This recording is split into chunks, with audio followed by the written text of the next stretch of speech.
somewhere past the edge of everything human hands have ever touched. A machine the size of a small car is dying. Not suddenly, not violently, slowly, on purpose, one system at a time. And the strangest part is that the people watching it happen aren't panicking. They are making a list, a literal pre-written list of which parts of it get to survive, and in what order the rest are allowed to go dark. This year, in a control room in Southern California, engineers made a decision about a machine that no human hand has touched since before most of them were born. What if the most distant object humanity has ever built is running out of time, and the plan to save it means killing parts of it first? Its name is Voyager 1. It launched on September 5th, 1977 from Cape Canaveral, a probe barely the size of a small car, riding a Titan Centaur rocket into a 5-year mission that was never supposed to outlive its own decade. That mission is still going. Voyager 1 is now more than 16 billion miles from Earth, deeper into the dark than anything else humans have ever sent. A radio signal leaving Earth right now, traveling at the speed of light, would take over 23 hours just to reach it. One way. By the time this spacecraft receives a command, the person who sent it has already lived almost a full day without knowing if it arrived. That is, the world Voyager 1 exists in. Not a place, a delay. A permanent, unbridgeable gap between intention and confirmation. But here is where it gets worse. Voyager 1 is not running on a battery you can recharge, and it is not running on solar panels because past a certain distance from the sun, sunlight becomes too weak to matter. It runs on the heat of decaying plutonium, a radioisotope thermoelectric generator that converts nuclear decay directly into electricity. That decay never stops. It cannot be paused, refueled, or renewed. Every single year, without exception, Voyager 1 loses about 4 watts of power. 4 watts, less than a dim light bulb. And yet, that number is the entire reason a 50-year-old machine at the edge of interstellar space is now facing decisions that read like a hospital's triage protocol. Think about what that means for a spacecraft with 10 original sets of instruments. 7 of them are already gone, shut down. Not because they broke, but because someone, years ago, sat in a room and decided the order in which power would be taken away from them, instrument by instrument, to keep the whole machine breathing a little longer. This wasn't a decision made in a crisis. It was made in advance, deliberately, the way a surgeon plans an amputation before the infection ever spreads. The engineers didn't wait for Voyager to fail. They pre-wrote its decline, and then, this year, the plan had to move faster than anyone wanted. On February 27, 2026, during what should have been a routine roll maneuver, something happened that wasn't supposed to happen.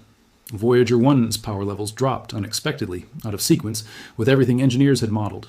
This is where you need to understand what was actually at stake. There is a system on board called undervoltage fault protection, and it exists for one purpose. If power ever falls too low, the spacecraft is designed to protect itself automatically, shutting down components on its own without asking permission, without waiting for Earth's approval. It sounds like a safety net, but it is a self-preservation response that would force engineers into a lengthy and risky recovery process, a process that, at a distance where every command takes almost a full day to arrive and confirm, could spiral into something the team might not be able to fully control. Read that again.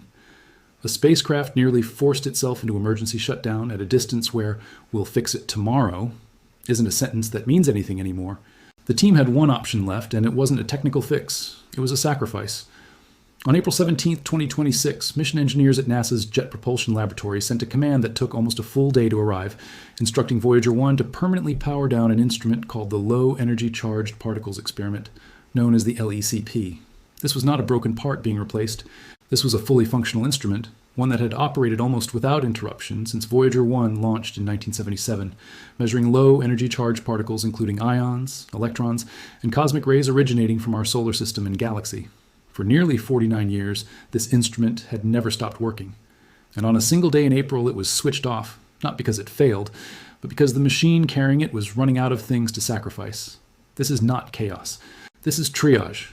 And triage means someone has to choose who goes first. The mission manager overseeing Voyager, Kareem Badarudin, didn't dress up what had happened. He acknowledged that shutting down a working piece of science wasn't anyone's preferred outcome.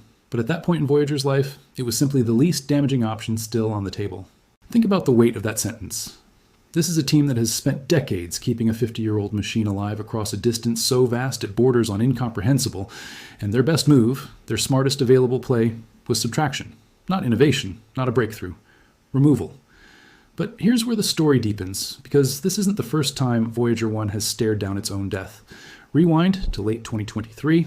Voyager 1 suddenly stopped sending readable data.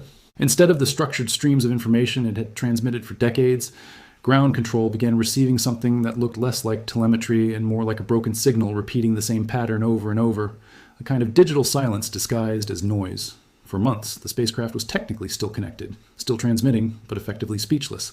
Somewhere on board, in a component called the Flight Data System, something had gone wrong and nobody could say exactly what.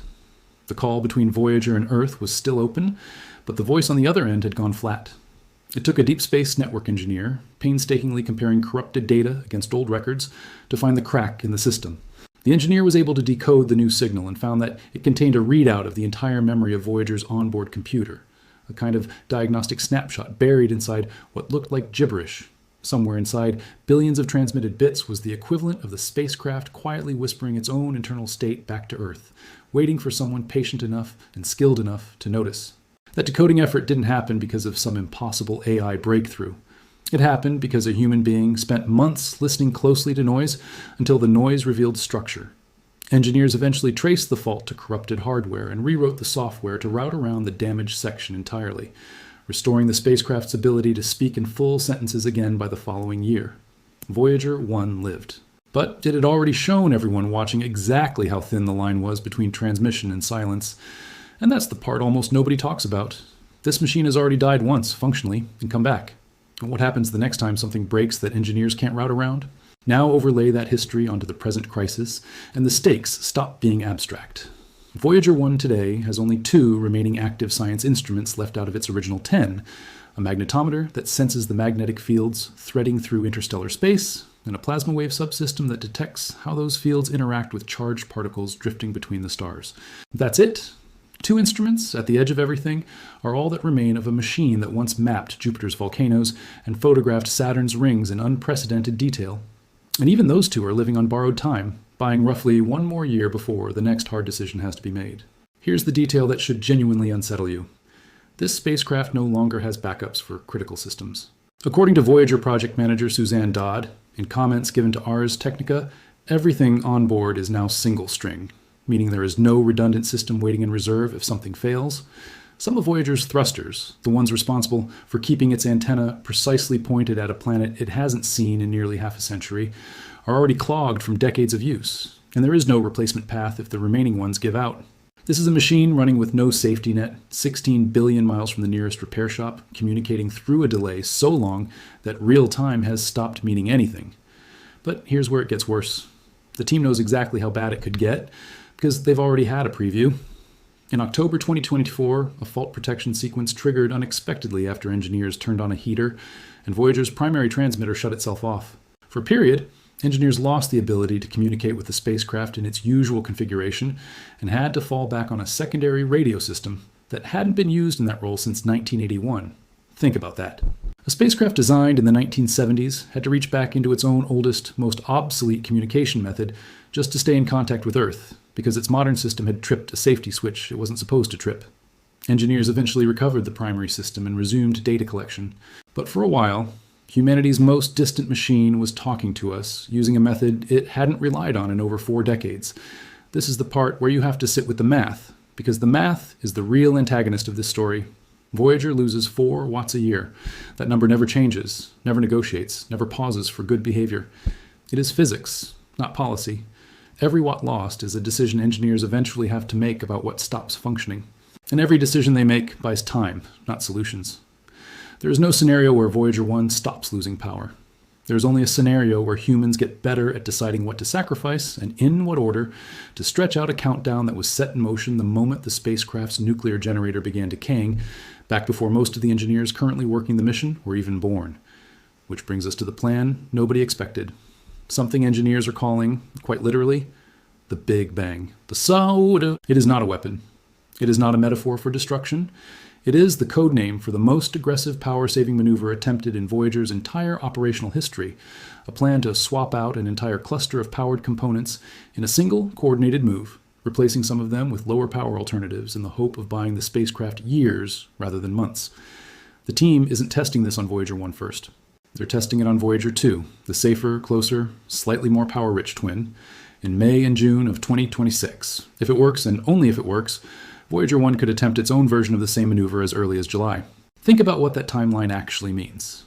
As you are reading or hearing this, that test may already be underway on a spacecraft over 13 billion miles from Earth, being performed on a computer system built with technology from before the invention of the personal computer, using code and hardware knowledge that exists almost entirely in the memories of a shrinking number of engineers who were present for the original mission. There is no manual for this. There is no simulator that perfectly replicates a 50-year-old radioisotope generator decaying in real time, 16 billion miles from the nearest test bench. Every step of the Big Bang is happening for the first time on a machine that cannot be repaired if it goes wrong. And here's the part that turns this from an engineering story into something closer to a philosophical one. If the Big Bang succeeds, some of Voyager's science instruments could keep functioning well into the 2030s. The generators themselves might supply enough power to transmit basic engineering data until as late as 2036. But success here doesn't mean restoration. It doesn't mean Voyager returns to the machine it once was, gathering data across 10 instruments the way it did during its flybys of Jupiter and Saturn. Success now means survival in a diminished, stripped-down form, a spacecraft that keeps speaking, faintly for a few more years, at the cost of almost everything it used to be capable of doing. This is not a rescue story. It is a story about the price of continuing to exist. Consider, too, what Voyager has already witnessed before reaching this point. In 1979, it caught the first confirmed evidence of active volcanic activity on a world other than Earth, discovered almost by accident in an image of Jupiter's moon Io. In 1980, it swept past Saturn, sending back detail on the planet's rings and its massive moon titan so rich that scientists spent years working through the data. In 2012, it became the first human-made object to cross the heliopause, the invisible boundary where the sun's influence finally gives way to true interstellar space, a threshold no other spacecraft had ever touched. Every one of those milestones happened using instruments that are now, one by one, being deliberately silenced to keep the spacecraft's heart beating just a little longer. And by November of this year, Voyager 1 is expected to cross another threshold entirely. 1 light day from Earth, not 1 light hour, 1 light day. A distance so vast that if Voyager tried to call home for help right now, the plea for assistance and the confirmation that help was on the way would be separated by a delay longer than an entire rotation of our own planet. No spacecraft has ever traveled this far while still, somehow, managing to talk. So here is where the story leaves you, because it does not resolve. It cannot resolve, not yet. Somewhere out past the edge of the solar system, a machine, older than most of the people reading this, is currently either recovering from a test that has never been attempted before, or is about to attempt one.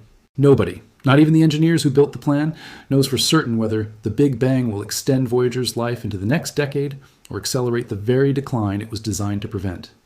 Nobody knows whether the next unexpected power drop will be one more instrument quietly sacrificed, or the beginning of a failure that finally outpaces the team's ability to route around it.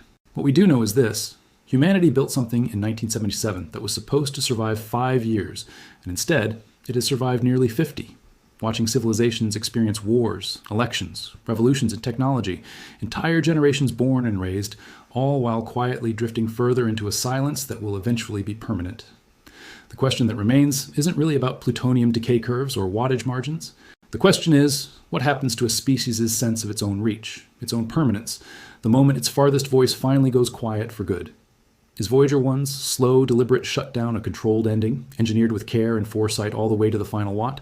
Or is it the first real preview of what it looks like when something humanity built to outlast us all finally runs out of road, one silenced instrument at a time, with no one able to reach far enough to stop it?